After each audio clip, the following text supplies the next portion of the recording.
Hi, this is Dan DeCapua, and I'm going to tell you the 5 things you should not do when preparing your Michigan home for sale. And I promise you're probably not going to like number 1, so you should stick around for that. Number 5 is try to fix everything in your home. When the buyer puts a purchase agreement together with you, they are going to hire their own private inspector. That inspector is going to want to do a good job for their client, so even if you try to fix everything, they're going to find something wrong, so don't try to fix everything. Number 4 is to hide any scratches, cosmetic damage, and wear. I see this all the time. When you lift up the rug, you see scratches on the floor, you'll see sun damage, or if you look behind a picture, you'll see that on a wall. That's a great way to screw up your home sale. You should try to fix that, but definitely don't try to hide it from the buyer. The last thing you want them to do is walk away or get into an argument right before closing when everybody's ready to sign. And all of a sudden, you're coughing up a couple $1,000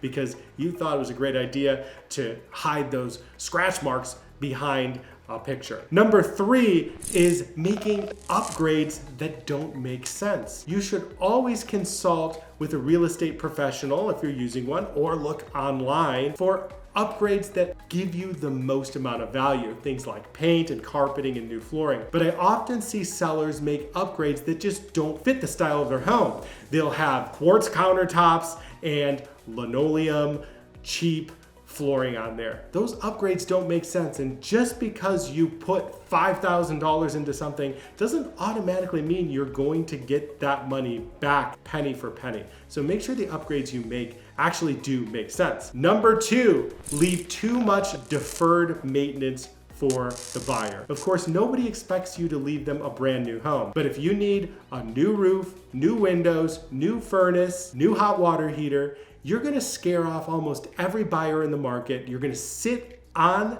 the market so long that the buyer you end up with, that the price you get, you're not gonna be happy with that. Make sure you take care of as many of the major things as you can. Now, again, if your roof is 10 or 15 years old, you don't need to replace it, but you need to understand that you can't leave all these big tickets for the buyer who has saved up for years. Interest rates are high right now. They may just not have the money for it. It's going to ruin your deal. And the last one, I promise you, and I see this mistake all the time, is removing all of your furniture from the home. Why is this a bad idea? Well, if you need to go and you need to move, people understand, but make sure you have the furniture there at least for the photographs. Because when somebody's walking through your home, a buyer's walking through a completely empty home, what are they thinking? They're thinking, well, this person's really motivated to get out of here. Plus, empty homes just don't feel as warm and as cozy. So you need some help. Plan 60 to 90 days out what furniture should stay, what should go, or at least get pictures of your home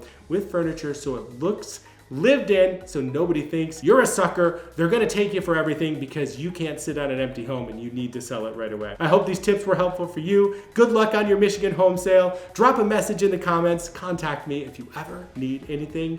Thanks again.